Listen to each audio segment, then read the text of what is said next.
가족과 다투고 난 밤만큼 마음이 복잡한 시간도 잘 없습니다. 문을 쾅 닫고 들어와서 불은 꺼져 있고 집안은 조용한데 머릿속은 아직도 아까 그 말들이 선명하게 울립니다. 내가 왜 거기서 그 말을 했을까? 그래도 저렇게까지 말하면 안 되는 거 아닌가? 말은 끝났는데 대화는 끝나지 않은 것 같은 밤. 몸은 같은 집 안에 있는데 마음은 서로 다른 곳에 가 있는 느낌. 익숙한 장면이지요. 이럴 때 믿음의 위로라는 것이 부담처럼 느껴질 때도 있습니다. 믿는 사람인데 왜 이렇게 화가 날까? 화를 내지 말라는데 나는 왜 이렇게 감정이 먼저일까? 성경 말씀이 소망이 아니라 우리를 더 작게 만드는 말처럼 느껴질 때도 있습니다. 그럴 때 조용히 떠오르는 말씀이 하나 있습니다. 에베소서 4장 26절. 분을 내어도 죄를 짓지 말며 해가 지도록 분을 품지 말라. 처음에는 이 말씀이 이렇게 들렸습니다. 화내지 마. 빨리 풀어. 그래서 내가 더 못난 사람 같고 믿음 없는 사람처럼 느껴질 때도 있었습니다.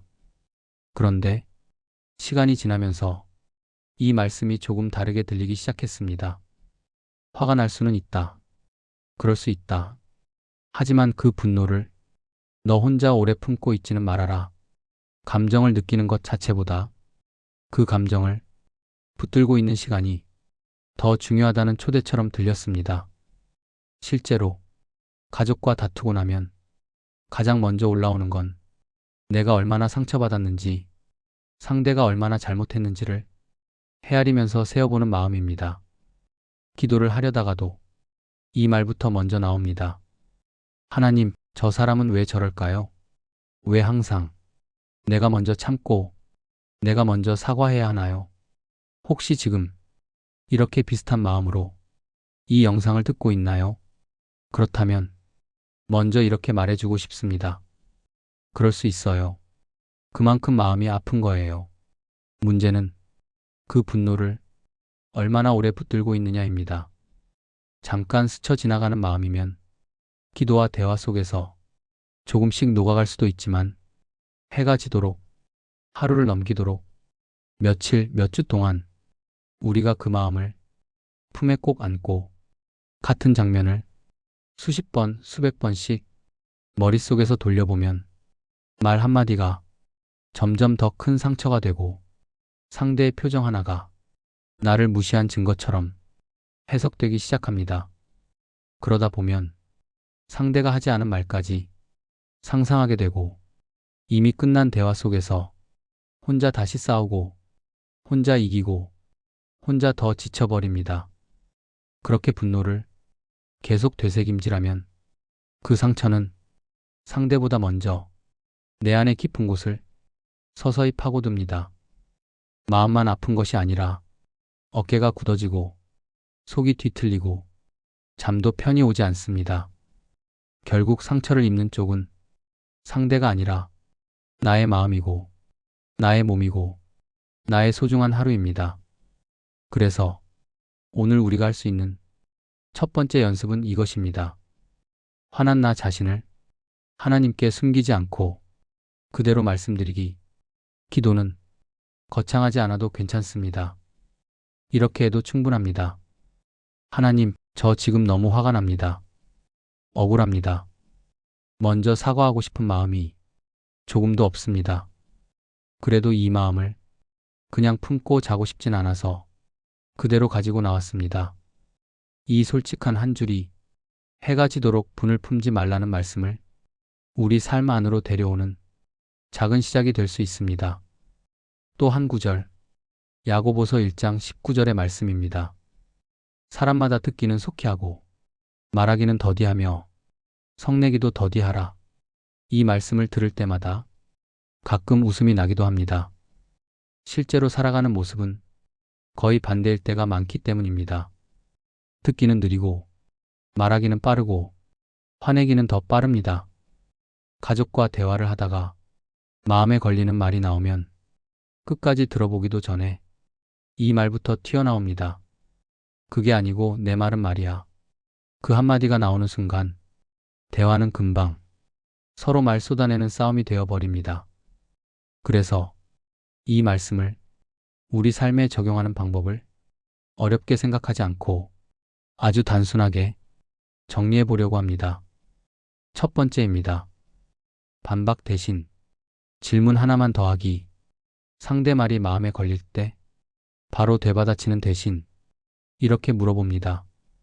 잠깐만, 조금만 더 설명해 줄래? 그 말을 할 때 당신 마음은 어땠어? 정답을 캐묻는 질문이 아니라 당신 마음도 한번 들어볼게. 이 태도로 던지는 질문입니다. 이 질문 하나만 바꿔도 우리말의 속도가 조금 느려지고 상대의 말이 조금 더 들리기 시작합니다.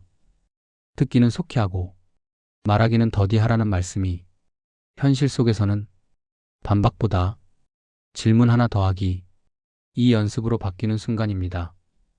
두 번째입니다. 말을 바로 쏟아내기 전에 먼저 글로 적어보기. 화가 머리끝까지 났을 때 입으로 바로 쏟아낸 말은 거의 항상 후회를 남깁니다. 하지만 그 말을 먼저 메모장에 적어보면 우리가 정말 하고 싶은 말과 감정에 휩쓸려 나온 말이 조금씩 구분됩니다. 나는 지금 비난하고 싶은 게 아니라 상처받았다고 말하고 싶었던 거구나. 무시당한 느낌이 너무 싫었구나. 이걸 알게 되는 것만으로도 상대에게 건네는 말에 톤과 단어가 달라집니다. 세 번째입니다. 너는 항상 대신 나는 이렇게 느꼈어라고 말하기. 가족과의 갈등하는 말 속에는 이런 표현이 자주 들어 있습니다. 너는 맨날 그러지. 너는 항상 그래. 이 말은 상대를 하나의 틀에 가두어 버립니다. 듣는 사람은 변할 기회를 빼앗긴 것처럼 느낍니다. 그래서 가능하다면 한 번만이라도 이렇게 바꿔보고 싶습니다. 아까 그 말을 들었을 때 나는 이렇게 느꼈어. 요즘 나는 이 부분이 많이 힘들었어. 상대를 판단하는 말에서 내 마음을 나누는 말로 조금만 방향을 돌려보는 것입니다. 서툴러도 괜찮습니다. 중요한 건 오늘 단 한 번이라도 이 방식으로 말해보겠다고 마음을 정해보는 것입니다. 여기까지 들으면서 이런 생각이 들 수도 있습니다. 말은 맞는 말인데 왜 내가 먼저 이렇게까지 해야 하지? 솔직한 마음입니다. 먼저 사과하고, 먼저 낮아지고, 먼저 손 내미는 사람이 마치 지는 사람처럼 느껴질 때가 정말 많습니다. 그런데 시간이 지나 돌아보면 진짜 지는 사람은 자존심을 지키다가 관계를 놓쳐버린 사람일 때가 너무나 많습니다. 먼저 사과했다고 해서 나의 잘못이 더 크다는 뜻이 아닙니다. 그보다는 나는 우리 관계를 이 싸움보다 소중하게 생각한다. 이 표현일 수도 있습니다. 그렇다고 해서 무조건 내가 다 참으라는 말도 아닙니다. 나의 감정도 분명히 중요합니다. 그래서 우리가 오늘 할 수 있는 건 완벽한 희생이 아니라 관계를 향한 작은 한 걸음입니다. 정리해보면 오늘의 적용은 이 세 줄로 담을 수 있습니다. 첫째, 화난 나를 숨기지 말고 하나님께 그대로 말하기. 지금 저는 너무 화가 나 있습니다. 이 고백부터 시작하기. 둘째, 반박보다 질문 하나 더 던져보기. 조금만 더 설명해 줄래? 그때 당신 마음은 어땠어? 셋째, 너는 항상 그래. 그 말 대신 나는 이렇게 느꼈어라고 말해보기. 이 세 가지만 오늘 하루에 한 번이라도 연습해 본다면 완벽한 화해는 아니어도 어제보다 조금은 덜 상처 주는 방향으로 걸음을 옮기는 시작이 될 수 있습니다. 가족과 다투고 난 밤, 아직 마음속에 쓴 감정이 남아있다면 이렇게 조용히 기도해 보면 좋겠습니다. 하나님, 제가 지켜야 할 것은 제 자존심이 아니라 이 관계입니다. 오늘 제가 하는 말이 상대의 마음을 찌르는 말이 아니라 관계를 살리는 말이 되게 해주세요. 이 기도가 모든 문제를 한 번에 해결해 주지는 않겠지만 분노가 우리를 끌고 가는 인생에서 말씀이 방향을 잡아주는 인생으로 조금씩 옮겨가는 출발이 될 수 있습니다. 완벽하게 잘하는 사람으로 살고 싶진 않습니다. 다만 관계를 포기하지 않는 사람으로 살고 싶습니다. 오늘 이 이야기가 지금 가족 관계 때문에 속이 답답한 우리 마음에 아, 나만 이런 게 아니구나 하는 위로와 오늘 한 가지만이라도 바꿔볼까? 이렇게 시작해보는 작은 용기를 우리 마음에 가질 수 있으면 좋겠습니다. 오늘도 이 시간을 함께 걸어가는 우리의 삶의 여정과 걸음 위에 해가 지도록 분을 품지 않는 하나님의 평안과 지켜주시는 건강이 각자의 가정과 일상 가운데 가득하길 기도합니다.